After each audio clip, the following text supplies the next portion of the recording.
Welcome to the deep dive. Today, we're really pulling back the curtain on what's actually happening in Las Vegas. Like right now, we're talking the wins, yeah, but also the, let's call them sins, and those, delightful surprises you only seem to find there. Right. Think of this as your shortcut, basically, to being super well informed about the city.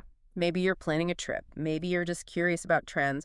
Or maybe you just love a surprising Vegas fact. And our goal here in this deep dive is really to pull out the key insights from, well, all the stuff you've shared with us. We're hitting everything: entertainment, dining, gaming, those practical tips you absolutely need. Yeah, the logistics. Exactly. It's not just what's happening, but why it matters. Yeah. And, how you can actually use this info, whether it's for your next trip or just understanding this constantly changing city. Okay, let's start with the good stuff, the wins. Because, for every headache in Vegas, there's usually a hidden gem. Oh, right. So where is Vegas nailing it right now? I keep hearing about these surprise shows, extra dates added that just, poof, vanish instantly.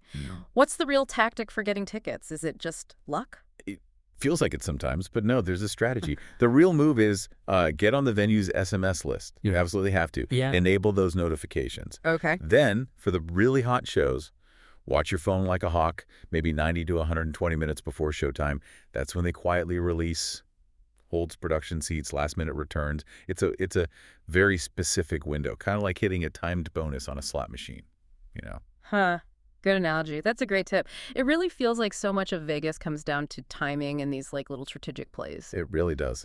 And speaking of things living up to the hype, we found a new restaurant, Lounge actually, that seems to deliver good service, happy hour that doesn't make your eyes water. Right. A rare find. But what about those really high-end places? How do you get a taste without, taking out a second mortgage? Okay, yeah, that's where you got to be smart. It's about finding the value points. The bar menu is often your secret weapon at these spots. Seriously. Ah, the bar menu. Yeah.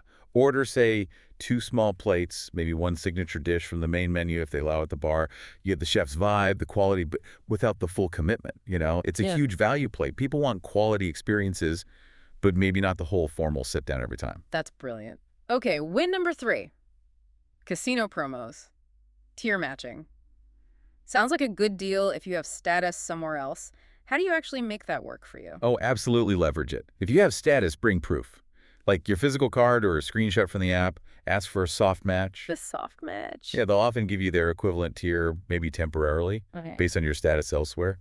Then, and this is key, you got to play a bit to lock it in. Choose games with a reasonable hold. Video poker's often good.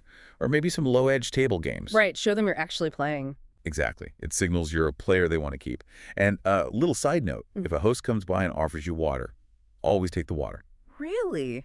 Why? It's like this subtle, informal thing, an acknowledgement. Shows you're engaged, you're on their radar. It's part of the casino floor language. Fascinating. Okay, rounding up the wins, pop-ups and free art, great photo ops, right? I heard weekday afternoons are the time to go. Definitely. Lines are shorter.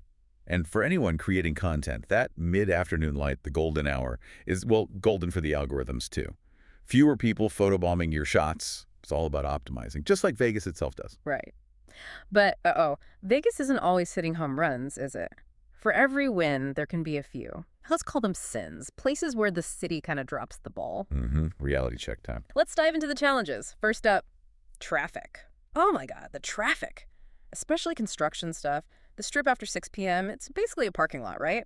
It's absolutely brutal. You've got construction, yes, but also lane closures for events, setup, tear down, and just the sheer volume of people heading out for the evening. It all hits at once. So how bad are we talking? If you're hopping between hotels, door to door, seriously, budget an extra 20, maybe even 35 minutes. I swear I walked, which should have been 15 minutes the other day, and it took nearly double that, just weaving through people and blocked paths. It's, plan ahead. Ouch. Okay. Then there are those experiences, shows, restaurants, whatever, that just kind of fall flat, feel underwhelming for the price. If you're already booked, is there any way to, salvage it? Yeah, okay, if you're already locked in, here's a little strategy. For shows, try going midweek if possible. And consider seats in the center rear section. Rear? Really? Surprisingly, yeah. Sometimes you'd save a bit of cash, but you also often get a better overall view of the staging, the whole production picture. Can change your perspective, literally, and maybe save an underwhelming experience. Worth a shot. Interesting tip. And costs. We're hearing about dynamic pricing kicking in hard, resort fees creeping up, table minimums jumping during peak times. It feels like everything's just getting more expensive. What's the counter move? It's definitely happening, especially Friday, Saturday nights. Demand drives it. Your best bet. Become a night owl, specifically a late-night weekday owl. Okay. Plan your casino time, maybe even some dining, for after 10:30 p.m. on, say, a Tuesday or Wednesday. You'll often see those table minimums drop, maybe find slightly better deals. And here's a little tell. If your cocktail costs like $25, chances are the table minimums nearby are also going to be high. It's all connected. Timing is everything. Got it. Late night weekdays are your friend. Okay, let's pivot. Shows and entertainment. So much happening. For someone looking for that one take my money must-see show this week, what's really standing out? Okay, our absolute top pick right now is this one headliner. Just phenomenal. The band is incredibly tight, vocals are spot on, and crucially, there's zero filler. It's all killer. Nice. And where should you sit if you're going to splurge? Lower bowl, definitely, but not just anywhere. Aim for the first, say, 8 to 10 rows off the floor. That's the sweet spot. You feel the energy, you see everything. Totally worth it for that show. Okay, but what if big headliners aren't really your vibe? Any alternative shows, comedy, magic, cirque, that are, like, really hitting their stride right now? Absolutely. There's this one alternative show, won't say which type exactly, keep it intriguing, but it has seriously entered its hits-only era. Like, they've perfected it. The second act especially just lands so hard. Stick around through the curtain call, trust me. It's satisfying. Good to know. What about sports and other big events? Home games, UFC, boxing, maybe esports, racing stuff. Tickets can be crazy. How's the resale market looking lately? Any tricks there? It's actually been surprisingly reasonable if you time it right. We're seeing decent prices pop up maybe 24, even down to 6 hours before the event starts. Really? That close? Yeah. The key is patience and using the filters smartly. Use the best value filter, obviously. But then this is important, sort by row number within the section, not just the section price. You can find great seats that way. Avoid the front row markup if you don't need it. Smart. Okay, for a more budget-friendly night, what about free entertainment? Lounge acts, piano bars, those street performer areas. When's the best time to catch the vibe there? Oh yeah, don't sleep on the free stuff. Yeah. The energy really peaks between like 8:30 and 10 p.m. That's when the crowds are good, people are into it. Real Vegas buzz. Any tips for capturing it? If you're filming, even just on your phone, find a spot with your back to a big, bright marquee, instant pro lighting. Seriously, it makes a huge difference. Yeah. Use the strip zone light design to your advantage. Love that. Okay, digging deeper. Any tips on unique, maybe off-strip shows? Something genuinely weird, but like good weird. Oh, definitely. There's this one smaller venue off strip. The shows are, let's just say, memorable. Generally weird, good, weird, like you said, the kind you walk out of thinking, wait, was that allowed? Love it. It's proof that Vegas still has these pockets of really unique kind of boundary-pushing stuff away from the main drag. They really lean into the strange. Okay, shifting gears slightly. Families. If you've got kids, what's the play for daytime? Exhibits, aquariums, museums? How do you beat the crowds? Universal advice here. Book the absolute first time slot of the day. First entry. Why is that? School groups. They tend to roll in around 10 a.m. If you get in right when doors open, you get a solid hour, maybe more, of relative calm. It makes a huge difference for enjoying the exhibits, especially with kids. Much less stressful. Smart. Okay, foodies, listen up. We found a new tasting menu, really impressed us. Smart portions, good pacing. But what if you have dietary needs? Can you actually get, like, off-menu vegan stuff at these fancy places? You absolutely should ask. Don't hesitate. We're finding kitchens are way more flexible and accommodating than you might think, especially high-end ones. They often have amazing veggie or vegan options they can whip up, even if it's not printed on the menu. They want to impress you. It shows a real focus on the guest. Good to know. Now, the buffet, I thought they were kind of fading away. Is there one that's actually worth it again, making a comeback? They are definitely having a moment again. And yes, there's one specific buffet, or maybe it's more like a high-end food hall concept that is firmly back on our worth it list. Quality, variety, it's there. Okay, spill the beans. Any hacks for maximizing value? Okay, here's a classic move. Bit cheeky maybe. The pricing arbitrage. You go right after the lunch, pricing officially ends, but before they fully switch over the dinner spread, if the timing works out and they let you linger. Ah, so you pay the lunch price. Exactly, but you might get access to some of the early dinner items as they start putting them out. Depends on the place, got to be subtle. But yeah, it's a known value optimization technique. Worth investigating. Clever. Okay, cocktails. Found a bar, maybe a speakeasy, doing a really killer seasonal drink. Any tips for enjoying it? Yes, found one that's batching this amazing seasonal cocktail. Super popular. If you're with someone and you both want to try it, here's a pro move. Ask them to split it into 2 rocks glasses. Instead of just getting 2. Yeah. It looks way cooler, feels generous. They usually garnish both nicely. Yeah. Just a slicker way to share and experience it. Elevates the moment, you know? I like that. And coffee. Vegas runs on caffeine. Those morning lines can be insane. What's the hack? Mobile order. Always mobile order. Time it right. Place your order about 10 minutes before your rideshare is due or before you plan to leave your room. Ah, timing again. Yep. You walk right past that massive queue that looks like it's waiting for a slot tournament payout, grab your drink, and go. Saves you precious minutes. Efficiency is key, even on vacation. Totally.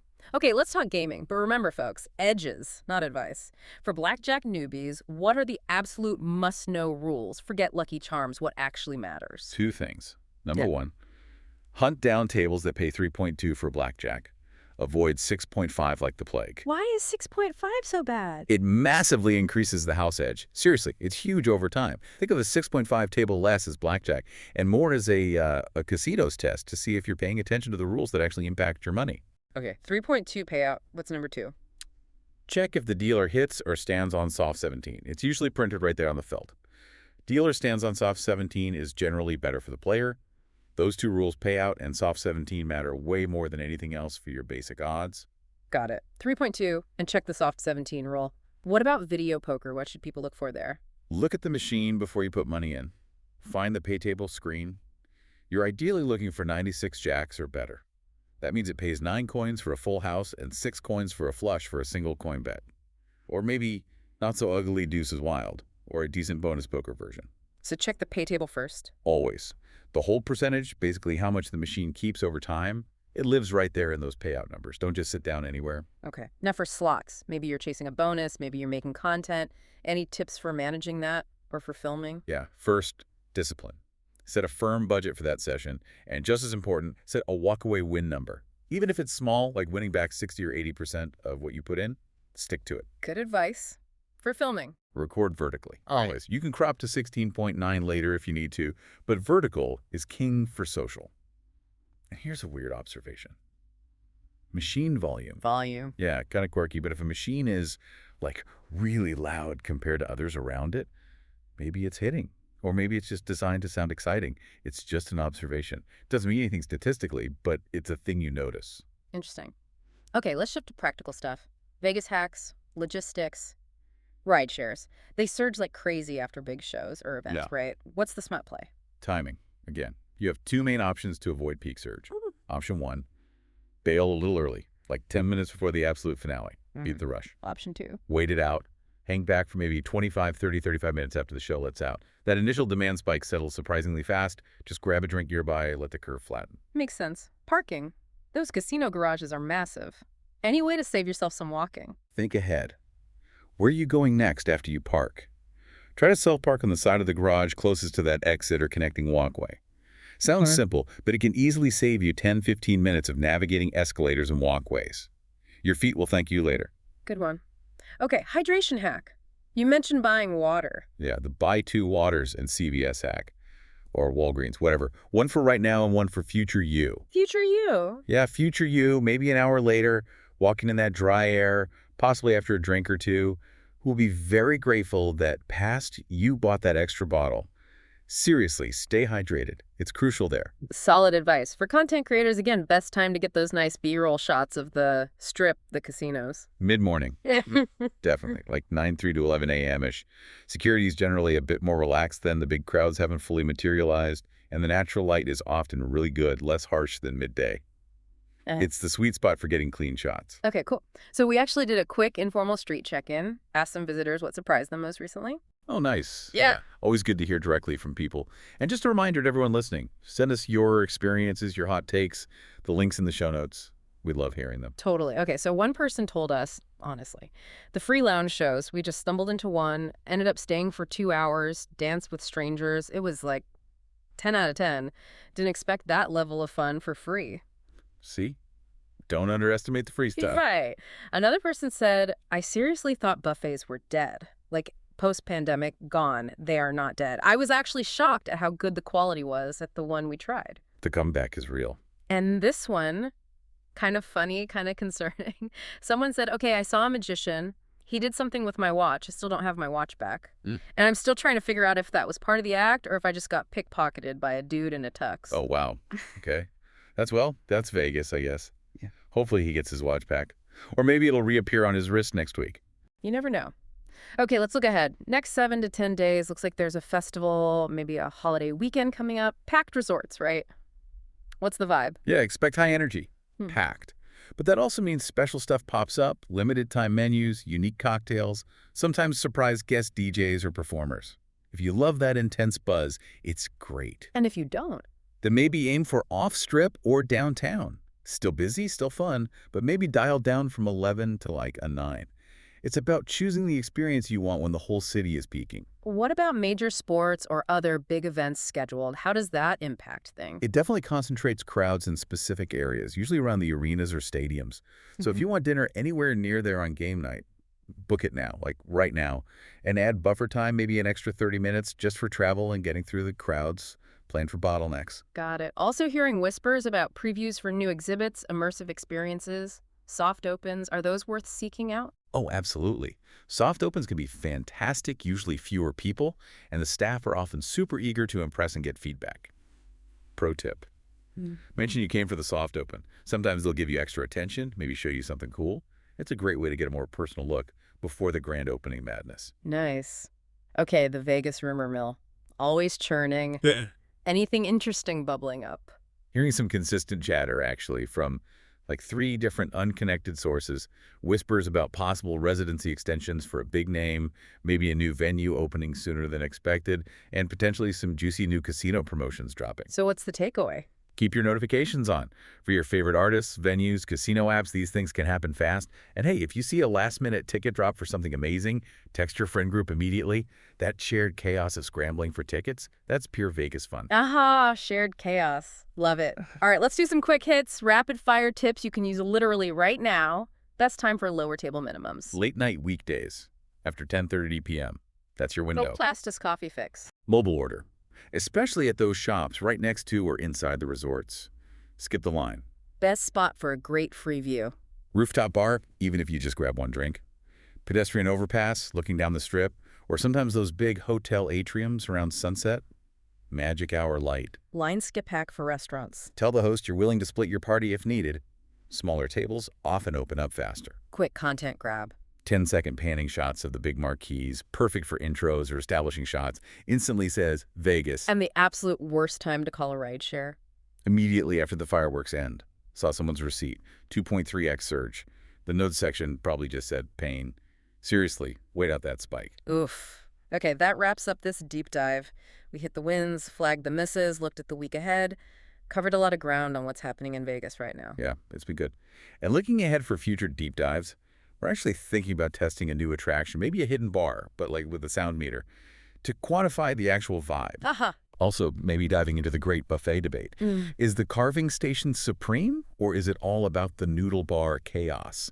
And maybe a data-driven hunt for the quietest slot zone on the strip, measuring decibels and maybe questionable life choices along the way. I love it. All right, until next time, may your comps be generous, may your she's be forgiving, and may your luck be just slightly better than ours.